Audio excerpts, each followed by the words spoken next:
penerima beasiswa, sebab kamu telah dibeli dan harganya telah lunas dibayar.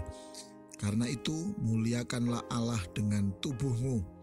1 Korintus 6 ayat 20. Beberapa waktu yang lalu terjadi perbincangan di salah satu radio swasta di Surabaya membahas pernyataan Menteri Keuangan Republik Indonesia mengenai penerima beasiswa dari pemerintah yang studi di luar negeri.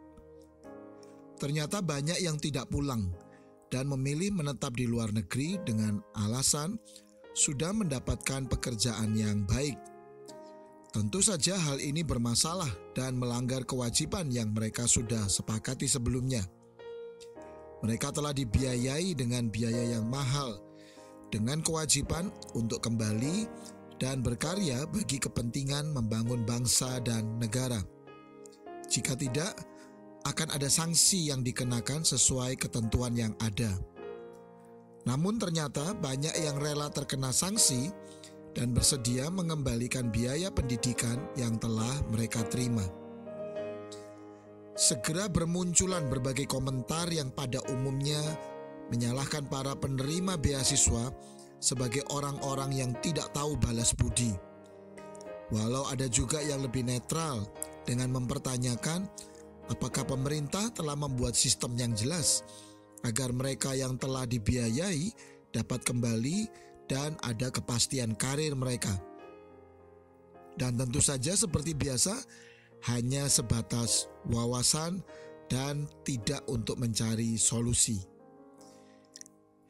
Bagi orang yang telah menerima keselamatan dalam Yesus Kristus, maka kasih karunia menjadi seperti beasiswa yang diberikan secara gratis. Pemberian kasih karunia itu menghasilkan karunia sebagai kemampuan untuk menjadi pengurus yang baik, untuk melayani orang lain dalam berbagai macam bentuk pelayanan.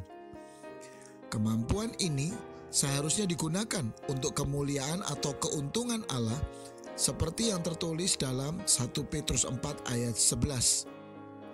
Jika ada orang yang berbicara, baiklah ia berbicara sebagai orang yang menyampaikan firman Allah.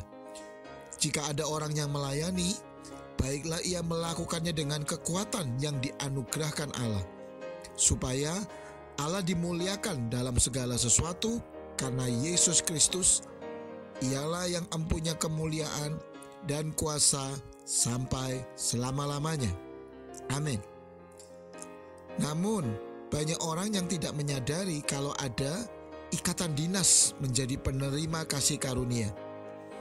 Sejak seseorang menerima kasih karunia Allah, sejak itulah dirinya telah menjadi milik Allah sepenuhnya yang akan berguna bagi orang lain untuk kemuliaan Tuhan Allah. Baca 1 Korintus pasal 6 ayat 20. Namun seperti biasa, orang lebih sibuk dengan urusan dirinya sendiri. Masalahnya, cita-cita dan harapan-harapan masa depannya.